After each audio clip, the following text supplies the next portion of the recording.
जातक कथाएं। कथा 3, देवधर्म जातक। प्राचीन काल में वाराणसी में ब्रह्मदत्त नामक एक राजा राज्य करते थे। उसके समय में बोधिसत्व ने उसके पुत्र के रूप में जन्म लिया था। उस समय उनका नाम महिंसास कुमार था।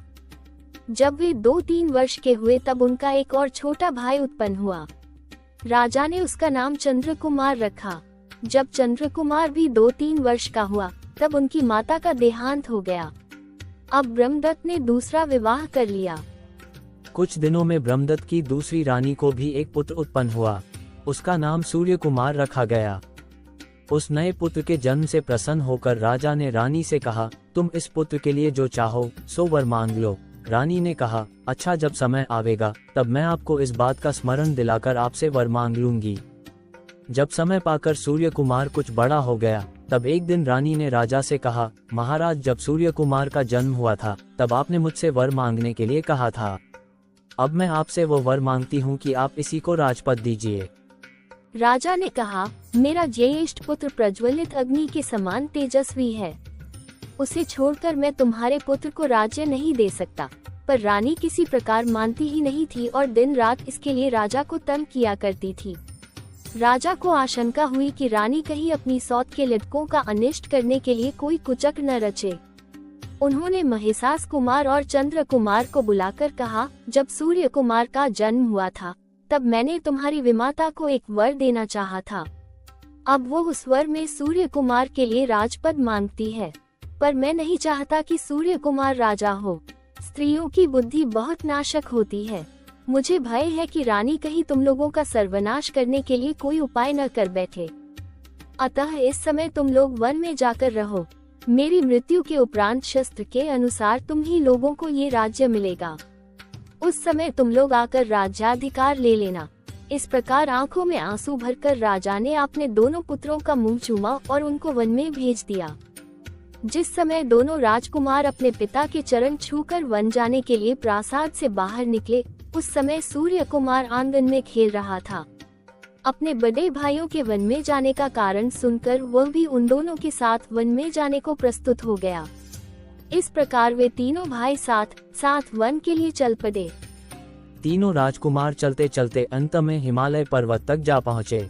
वहां पहुंचकर बोधिसत्व एक वृक्ष के नीचे बैठ गए और सूर्य कुमार से बोले, तुम इस सरोवर में जाकर स्नान करो और पानी पियो। आते समय मेरे लिए भी पद्म के एक पत्ते में थोड़ा पानी लेते आना।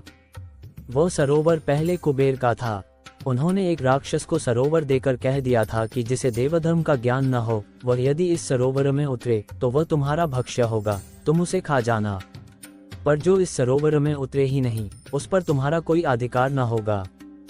तब से उस राक्षस ने यह नियम कर रखा था कि जब कोई उस सरोवर में उतरता तो उससे पूछता कि देवधर्म क्या है। यदि वो कोई उत्तर न देता तो राक्षस उसे खा जाता था। सूर्य कुमार यह बात नहीं जानता था। वह ज्यों ही जल में उतरा त्यों ही राक्षस ने उसे पकड़कर पूछा, देवधर्म किसे कहते हैं? सूर्य कुमार ने कहा, ये कौन सी बड़ी बात है, लोक में सूर्य और चंद्रमा को देवता कहते हैं।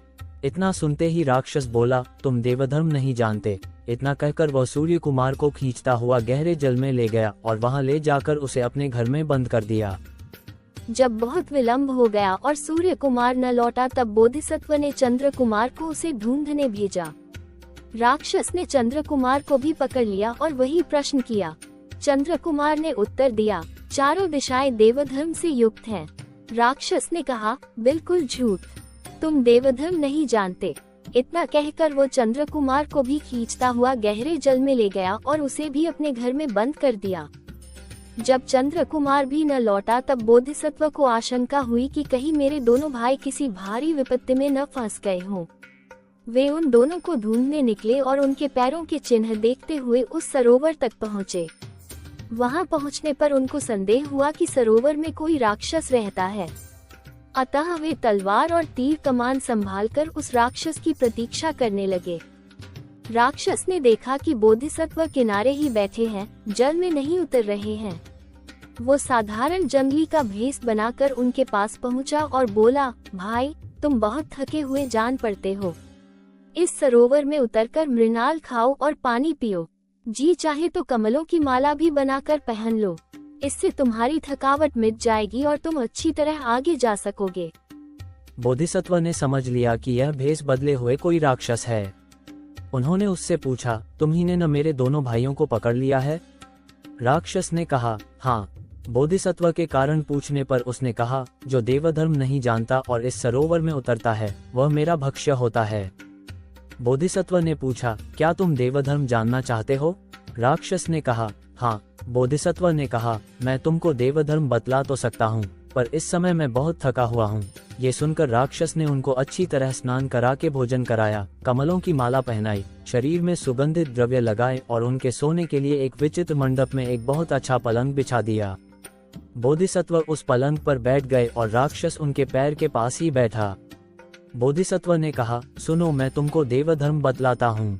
जो मनुष्य शांतचित्त, सत्यपरायण हो और निर्मल अंतःकरण से धर्म करता हो, जो मन में कलुषित भाव उत्पन्न होने पर लज्जित होता हो, तुम समझ लेना कि वही देवधर्मा है।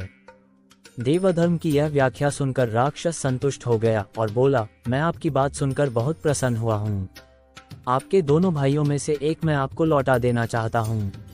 दोनों में से जिसे आप कहें उसे मैं आपके पास ले आऊं। बोधिसत्व ने कहा, तुम मेरे छोटे भाई को मेरे पास ले आओ। राक्षस बोला, तुम देवधर्म जानते अवश्य हो पर उसके अनुसार कार्य नहीं करते, नहीं तो तुम बड़े भाई को छोड़कर छोटे भाई को न मांगते। भला तुम ही बतलाओ कि तुमने बड़े भाई की क्या मर्यादा रखी? बोधिसत्व ने उत्तर दिया, मैं देवधर्म जानता हूँ और उसी के अनुसार काम करता हूँ।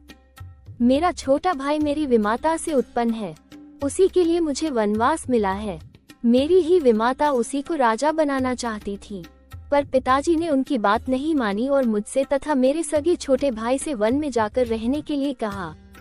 हम लोगों को वन की ओर आते देखकर हमारा ये सबसे छोटा भाई भी अपने आप वन आने के लिए तैयार हो गया और जब से वो हम लोगों के साथ आया है तब से उसने कभी घर जाने का नाम भी नहीं लिया।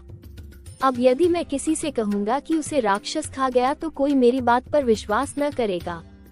बस इसी लोक निंदा के भय से मैं तुमसे कहता हूँ कि तुम उसी को छोड़ दो। बोधिसत्व की बात सुनकर राक्षस ने उनकी बहुत सराहना की और कहा, अब मैंने अच्छी तरह समझ लिया कि तुम देवधर्म जानते हो और उसी के अनुसार काम भी करते हो। इतना कहकर वह बोधिसत्व के दोनों भाइयों को वहां ले आया। तब बोधिसत्व ने कहा, भाई, पिछले जन्म में तुमने जो पाप किए हैं उन्हीं के फलस्वरूप तुम इस जन्म में राक्षस हुए हो और तुम्हें दूसरे प्राणियों का मांस खाकर जीवन निर्वाह करना पड़ता है। लेकिन इतने पर भी तुमको ज्ञान नहीं होता। तुम इस जन्म में भी पाप ही करते चले जाते हो। इसके फलस्वरूप तुम्हें बहुत दिनों तक नीच योनि में जन्म ग्रहण करके अनेक प्रकार की यंत्रणाएं भोगनी पड़ेंगी। उत्तम तो यही होगा कि तुम अभी से ये सब नीच कर्म छोड़कर सत्य पथ का अवलंबन करो। इस प्रकार अपने उपदेश से उस राक्षस को सतपथ पर लाकर बोधिसत्व उसी वन में रहने लगे। राक्षस सब प्रकार से उनकी देखभाल करने लगा। एक दिन नक्षत्रों आदि की गणना करके बोधिसत्व ने जान लिया कि पिताजी का परलोकवास हो गया। तब वे अपने दोनों भाइयों और उस राक्षस को साथ लेकर वाराणसी आए। वहां उन्होंने पिताक राज्य का भार ग्रहण करके चंद्र कुमार को उपराज या राजप्रतिनिधि और सूर्य कुमार को सेनापति बनाया। राक्षस के रहने के लिए उन्होंने एक बहुत सुंदर भवन बनवा दिया और उसके निवारण के लिए अनेक प्रकार के उत्तमोत्तम पदार्थों की व्यवस्था कर दी।